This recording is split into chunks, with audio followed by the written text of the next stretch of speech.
Welcome to TEOLUMEN Insights, where we reveal the hidden forces that shape the way you live and show you how to use them to create real transformation and supercharge your health, mindset, and daily life. Here are your hosts, Emma Greenwood and Nathan Sinclair. All right, so have you ever heard of this novella, Futility, published back in 1898? Futility. Yeah, it's about this massive ocean liner called Titan, no less. Okay. And get this, it's supposed to be practically unsinkable, but then bam, hits an iceberg and goes down. Wow. And the crazy part, this was all written 14 years before the Titanic sank. Now that's what I call foreshadowing. Gives me chills just thinking about it. Right? It's like, what are the odds? And that leads us to today's deep dive artistic prophecy. And it's not about crystal balls or tarot cards, right? It's more like art tapping into something bigger than itself. Exactly. Like these artists are picking up on things, anxieties maybe, or these underlying trends that point to the future somehow. Exactly. It's like they're picking up on signals, like a radio. But instead of music, it's the future they're tuning into. And our guide for this mind-bending journey is Eric Wargo and his book From Nowhere. Right. Wargo really dives deep into this idea, arguing that these aren't just crazy coincidences. He even talks about the brain being like a tesseract existing across time. Yeah, a tesseract, like a multidimensional cube. Wargo suggests that our brains might be capable of perceiving time in this really expansive, non-linear way. Okay, I love that analogy. It's like we experience time as a straight line, but maybe our brains can actually access different points on that line all at once, like a musician hearing a whole symphony, but also each individual note. Precisely. And maybe, just maybe, some people, like these artists we're talking about, are just better at tapping into that expansive view. Okay, that's fascinating. And to illustrate this whole thing, Wargo uses these seriously compelling examples. Oh, absolutely. And honestly, nothing gets the gears turning like a good Simpsons prediction, right? Oh, The Simpsons. A gold mine for these head-scratching moments. I know, it's uncanny. I mean, you've got Trump's presidency, the Disney-Fox merger. Don't forget about the Higgs boson, predicted years before scientists actually discovered it. Yeah, it's like, how do they do it? Wargo suggests that shows like that, plugged into the culture like they are, might be tapping into these future trends almost unconsciously. Like they're picking up on these weak signals, these whispers of what's to come, and weaving them into their narratives without even realizing it. Almost like a sixth sense for the zeitgeist. Right. Like they're playing this high-stakes game of connect the dots, but with cultural trends and future possibilities. Exactly. But it goes way beyond The Simpsons. Wargo also looks at literature, like Norman Mailer's Barbary Shore. Oh, I haven't read that one. Published in 1951, and it's full of this Cold War, paranoia, espionage, fear of communism. It's like Mailer was channeling the anxieties of a generation facing this uncertain future. Wow. It's like he was reading from a history book that hadn't been written yet. And then there's Don DeLillo, his novel White Noise, Yeah. published in 85, Yeah. just a year after the Bhopal gas tragedy. Rah. And it's chilling how much it deals with environmental disaster, societal panic, the whole 9 yards. It's like he had some kind of premonition, like he was picking up on something. Right, and it makes you wonder, what if these artists are tapping into these frequencies of reality that most of us are completely blind to? Right. And then they bring it to life through their art. And sometimes those frequencies align with reality in a way that's just, uncanny. Take Michel Houellebecq's novel, Platform, published in 2001. Okay. And it features this terrorist attack that is eerily similar to the Bali bombing. No way. Seriously. It really makes you wonder, doesn't it? The specifics, the context, it all lines up. Yeah. Happened just a year after the book came out. See, those details, those specifics, that's what gets me. It's one thing to vaguely predict a trend, but to nail those specific details, that's when things get really interesting. That's where Wargo's ideas about receiving ideas from our future selves really start to take hold. Whoa, okay, hold on. Future selves. Now we're going full-on sci-fi. I know, right? But it's a fascinating thought experiment. What if our consciousness, our awareness, isn't actually bound by our linear understanding of time? So you're saying these artists aren't predicting the future, they're tapping into their own personal timelines. Precisely. It sounds wild, but when you consider the sheer improbability of some of these artistic prophecies, it makes you wonder, what if there's something more to it? Okay, now I'm hooked. Tell me more about how this whole future selves thing could actually work. Imagine our minds are like radios, yeah. And we can tune into all these different frequencies of time. Okay, I like that. But most of us, we're stuck on the present station. Right. But some people, maybe they can pick up signals from other points on the dial, you know? Okay, so these artists are like time-traveling DJs spinning tracks from the future. I like it. It's a fun way to think about it. And Wargo suggests that this might be connected to how our brains are wired for predictive coding. We were talking about that earlier, how our brains are constantly using past experiences to try to figure out what's going to happen next. Right, like when you're watching a movie and you can kind of guess what's coming next. Exactly.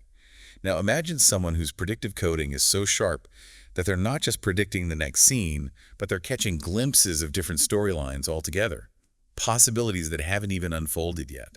So it's not just about being a good guesser, it's about having access to a bigger picture, right? More possibilities. Precisely.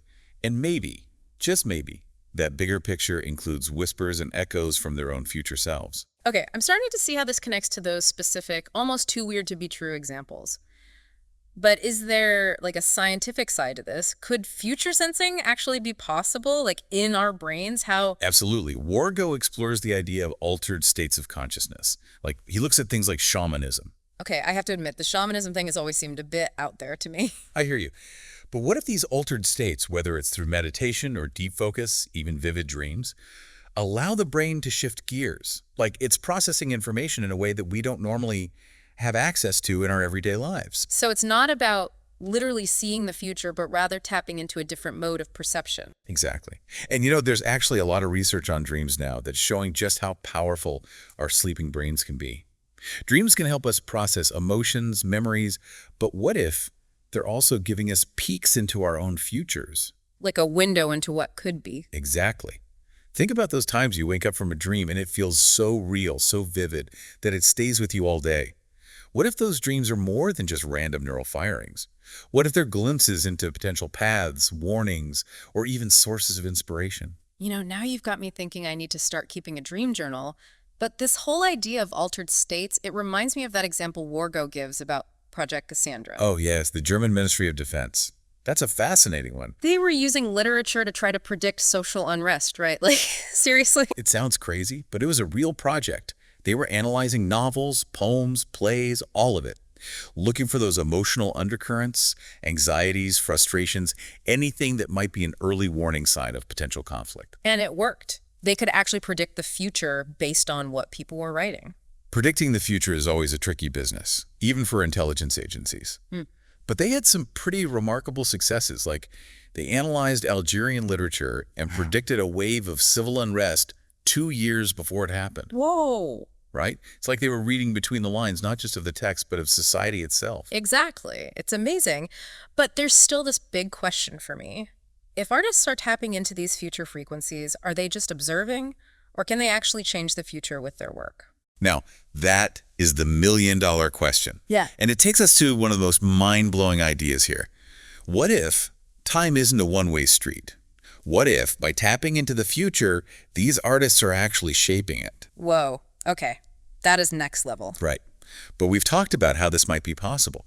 Now, what does it all mean? Like, what are the implications for how we understand creativity, inspiration, even free will? Okay, I'm still trying to wrap my head around this idea.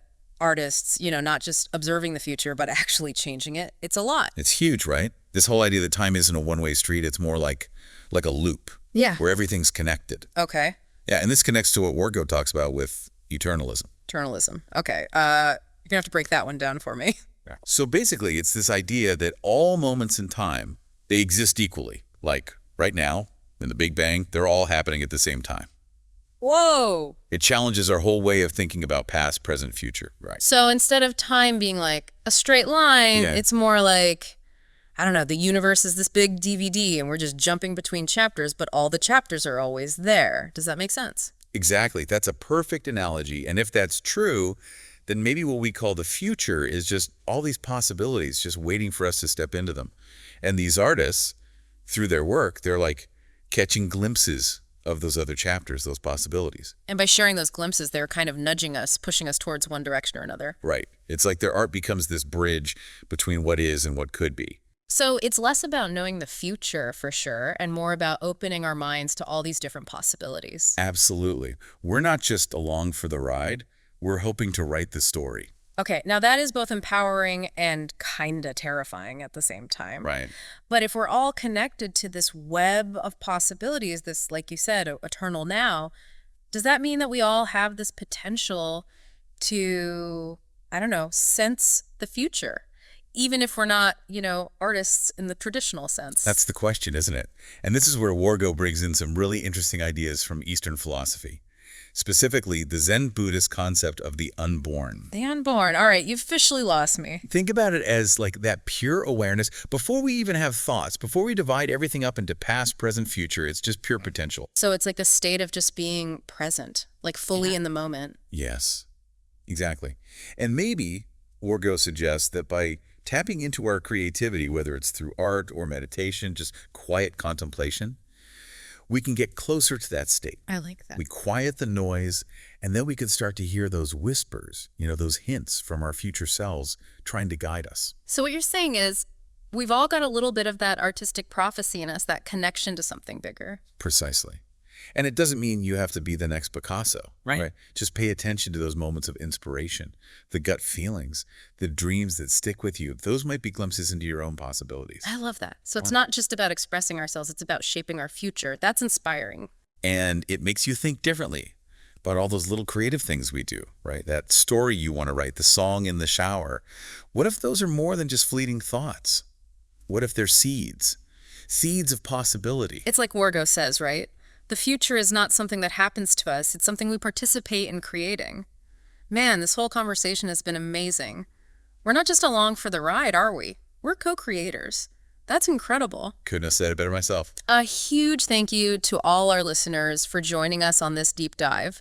We hope it sparked your curiosity, maybe even inspired you to tap into your own creativity. The future is unwritten, and you've got the pen. We'll see you next time.